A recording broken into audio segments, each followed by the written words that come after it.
여러분 안녕하십니까. 금요일 아침 방송 일부입니다. 전원식입니다. 선거 19일 전입니다. 다들 아시지만 이번 선거는 이 정부 3년차에 하는 중간평가 선거죠. 당연히 폭망한 경제가 이슈가 되어야 하고 어려운 자영업자들, 서민들의 분노가 폭발해야만 합니다. 게다가 작년 가을 우리 사회를 강타한 조국의 내로남불은 기회균등을 믿던 청년들을 좌절하게 했죠. 그렇다면 이번 선거는 이 정권과 여당의 비빌 언덕이 없는 선거가 되어야만 합니다. 그들이 체면불구하고 매달리던 남북협력조차 김정은에 대해 비굴한 모습만 뚜렷이 남아있으니 말입니다. 그런데 공천 과정을 거치면서 상황이 묘하게 흘러가고 있습니다. 보수 야당은 일찍이 친박 비박 문제를 해결하지 못한 탓에 선거 직전까지 내분에 시달렸습니다. 근근히 통합이란 걸 하긴 했는데 화학적 융합은커녕 아직도 보수의 일각은 따로 떨어져 나가 있죠.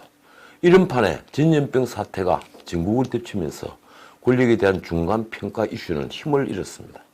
아니 정확히 표현하면 사라져버렸습니다. 권력이 무능함을 드러낸 경제와 안보 이슈는 말할 것도 없이 작년 가을 조국 사태 때 보통 사람들과 각을 세운 권력의 오만함도 지금은 잊혔습니다. 모두 전염병이 만든 블랙홀에 다 빠져들어가는 겁니다. 이슈가 사라져버린 이런 선거는 당연히 현재의 권력, 여당에 이롭습니다. 그렇지 않아도 어제 아침 신문은 정치면 헤드라인에 이 문제를 올렸더군요. 비례당 조국 논란만 남은 총선, 뭘 보고 찍으란 건가? 통합당은 공약집조차 아직 내지 못하고 있다고 합니다. 하긴 정식의 의장부터 낙천의 선잔을 들었으니 그럴만 하죠. 그 아래 작은 제목으로 정책 이슈가 사라진 선거는 여당에 유리하게 흐를 공산이 크다고 적고 있습니다. 그래도 아직 선거는 19일이나 남았습니다. 19일 같으면요 천지가 개벽하고도 남을 시간입니다. 어제 제 방송에서 예측한 대로 통합당 황교안 대표는 결국 김종인 총괄 선대위원장 체제를 결정했습니다. 손을 내민 거죠. 김종인 위원장은 이슈를 만들고 또 선점할 줄 아는 분입니다. 저 역시 이념이 다른 김종인 선생을 선대위원장으로 하는 걸 반대했지만 지금은 찬밥 더운 밥을 가릴 때가 아니죠. 아마도 김 위원장은 지금 서울 선거부터 고민하고 있을 겁니다. 어디서부터 손을 대야 선거판에서 부는 이 바람의 방향을 바꿀 수 있나. 제가 생각하는 정답을 말씀드리기 전에 다시 상황을 살펴보겠습니다. 다들 아시겠지만 전국 선거의 향방은 어차피 수도권 선거가 가릅니다. 수도권 선거. 그 중에서도 서울이 49개 선거구에 부는 바람의 방향이 전국 선거의 바람의 방향을 좌우합니다.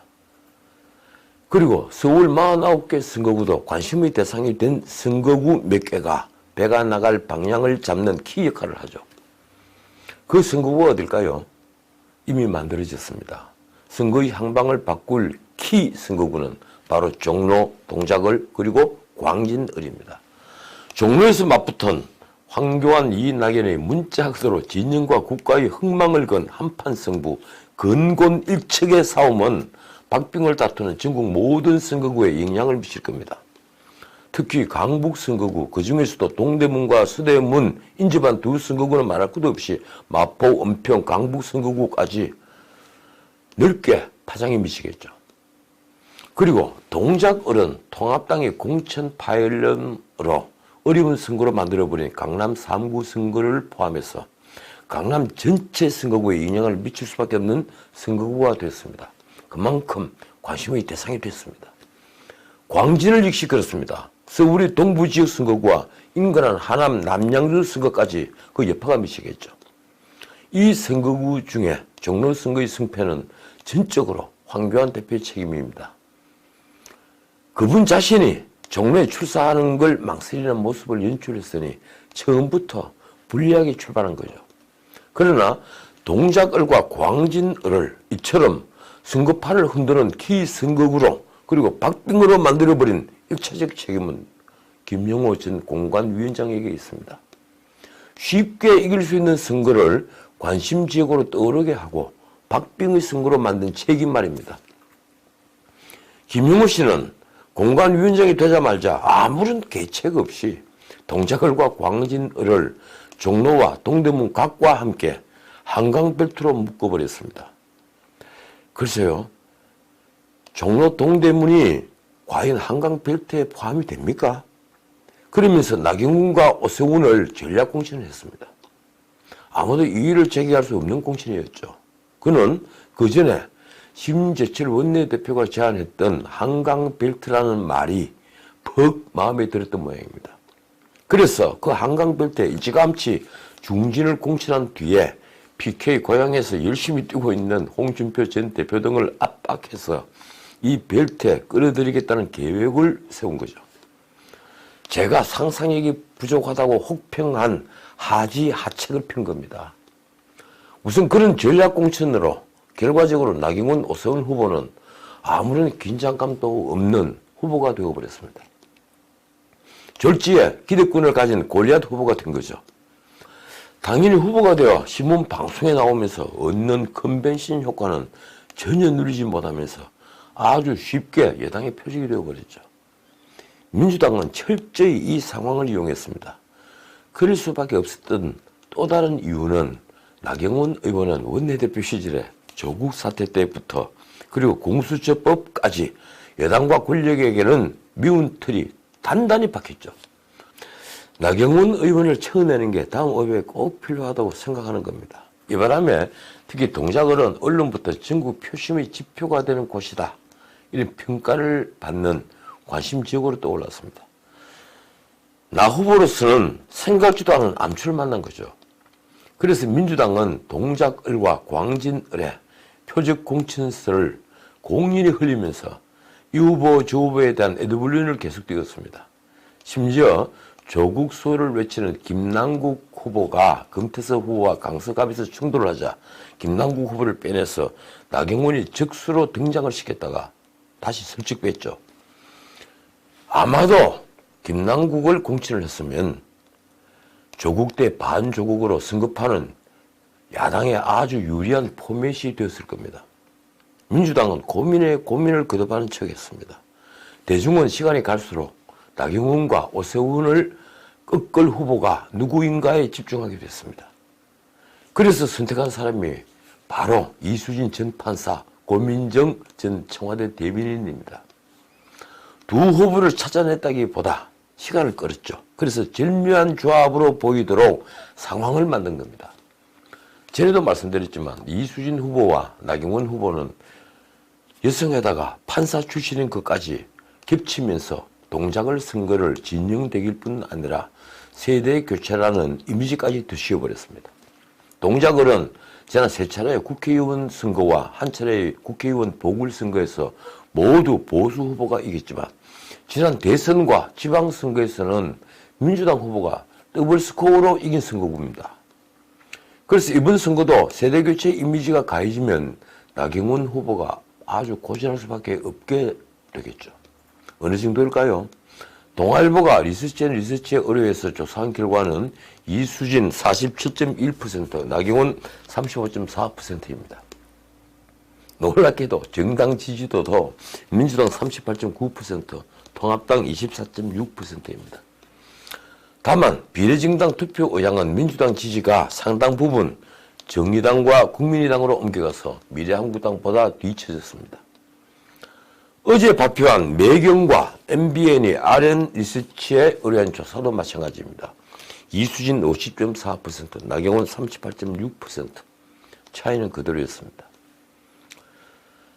광진을의 고민정 후보는 정권의 최측근인 대변인 출신으로 모든 게 오세훈 후보와 반대되는 이미지를 가진 후보죠. 민주당은 이 고민정 후보를 내세워서 야당의 차기 주자가 뛰고 있는 광진을 선거를 신구 대결의 이미지 선거로 바꿔놓았습니다.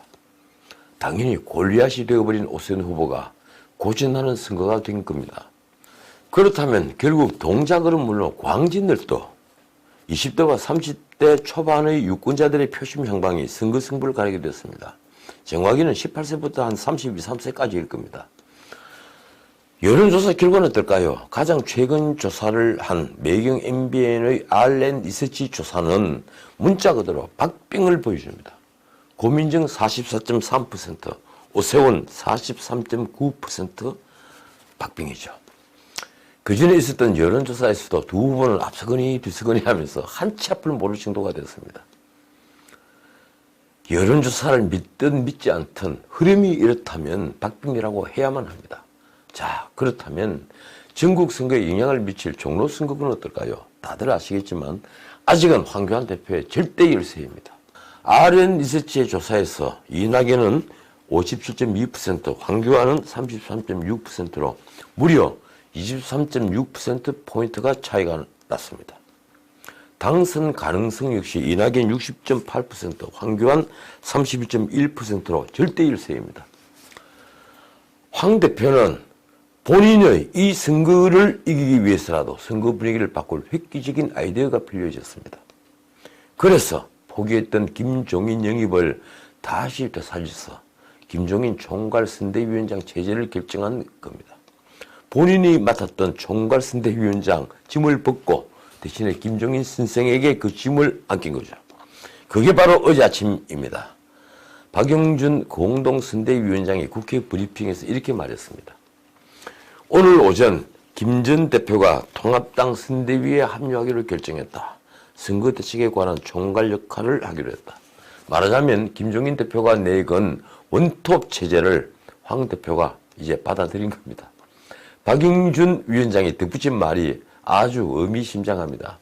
지난 3년간 문재인 정부의 실정을 가장 날카롭게 지적하는 두 가지 과제가 있는데 이에 김 전 대표가 가장 큰 상징성과 영향력을 가진 분이라는데 당내 공감대가 형성됐다. 바꿔 말하면 선거 판세가 이상하게 돌아가자 김종인 영입에 반대하는 목소리가 당내에서 잦아들었다는 거죠. 최고위가 조용했던 겁니다. 그리고 지난 총선 때 문재인 진영에 있었던 김종인 대표야말로 제대로 권력을 저격할 수 있다고 본 겁니다. 상징성이 있다는 말은 그 말이겠죠. 김종인 위원장 역시 그에 걸맞게 처음부터 치고 나왔습니다. 그가 한 말입니다. 문재인 정권은 선거를 통해 집권하기는 했지만 자신들이 집권을 유지하고 연장하기 위해 민주주의 제도를 파괴하고 있다. 지난 3년간 사법부와 언론을 완전히 장악하려 하고 선거제도 자체도 훼손하고 있지 않느냐. 지금 김종인 위원장에게 당장 선거의 향방을 바꿀 계책을 주문하는 건 좀 무리일 겁니다. 그만큼 통합당은 지역구 공천과 비례대표 공천에서 사천 논란을 부르면서 잡음이 아주 커졌기 때문입니다. 대중에게 실망을 너무 많이 줬죠. 두 공관위원장이 모두 중간에서 공천 잡음으로 사퇴했다는 건 레이스 시작부터 발이 꼬여도 제대로 꼬였다는 증거입니다. 그걸 풀어야 할 책임이 이제 김종인 위원장에게 주어졌습니다. 제가 드린 정답은 20, 30대 청년에게 희망을 주어라 하는 겁니다. 균등한 기회를 기다리는 그들에게 희망을 줘야만 한다. 바로 그겁니다. 그 이유는 제가 앞에서 충분히 설명드렸다고 생각합니다. 그것이 다시 바람의 향방을 바꿀 거라고 저는 믿고 있습니다. 자, 오늘 1부는 여기까지입니다. 잠시 뒤 2부를 올려드리죠. 창밖에 봄비가 내리고 있습니다. 지금까지 진훈식이었습니다.